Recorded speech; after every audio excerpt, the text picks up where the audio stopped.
Explain to me why almost every body positivity activist, influencer, celebrity magically got skinny the second that weight loss drugs hit the shelves. Everyone from Meghan Trainor to Lizzo to Kelly Clarkson, Rebel Wilson, and now Amy Schumer. For a decade, women were told diet culture is toxic.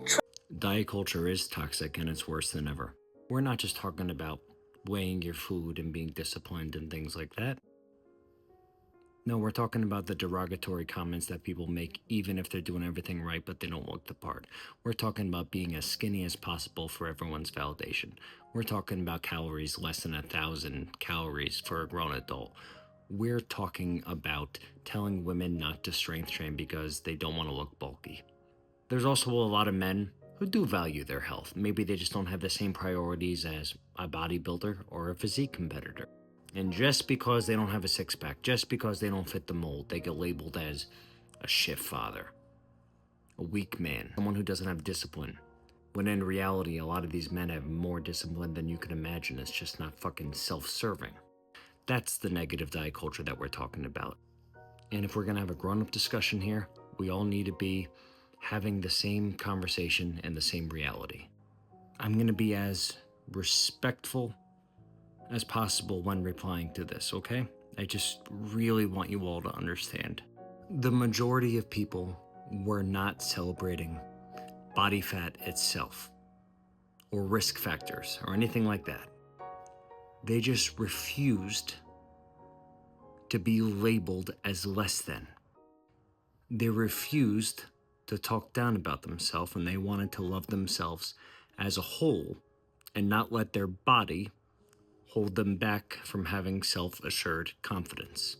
And also, this is true whether you believe it or not. There are a lot of people who will not only get skinny, but surpass actual physical and mental health to fit the mold that society puts on them.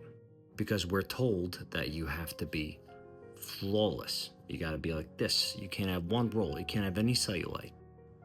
And if you don't look the part, it doesn't matter if you don't have any risk factors. You've already been labeled and stigmatized.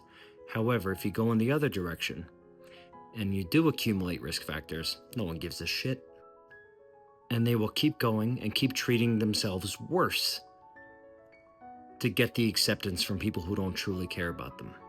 But if someone loved who they were as a whole in a bigger body, and they accepted who they were as a whole, it doesn't mean that they were content. It means that they're just not going to shit on themselves because society tells them to. And maybe they were on a quest to improve their overall health and be in a thinner body. Totally okay. But now we have this useful tool like the GLP-1s where they can expedite it. And what do they get in return? They get shit on again. Oh, I thought you liked being fat. I thought you liked being out of shape. You obviously want to be skinny. You shit on them when they're big. You shit on them when they're thin. And what do? They love themselves throughout the entire experience. And somehow, they're the ones that are wrong. All these celebrities and singers and all that, they have always had value. If you're diminishing their value due to their physique, that's on you, not them. They still have the same value regardless of what body they're in, and they knew that. And that sort of confidence pisses a lot of people off because they don't have that level of confidence or self-assurance. Now you can go ahead and purposely misinterpret everything that I'm saying and thinking of all the people who just enable others and make excuses and everything, and you're hearing what you want to hear and you're seeing what you want to see, and that's fine.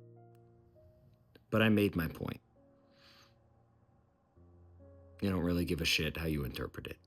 I just think as a whole we focus too much on other people's bodies as opposed to who they are. And it's fucked up. Before people start with but people need to stop saying healthy at every size. They say health at every size.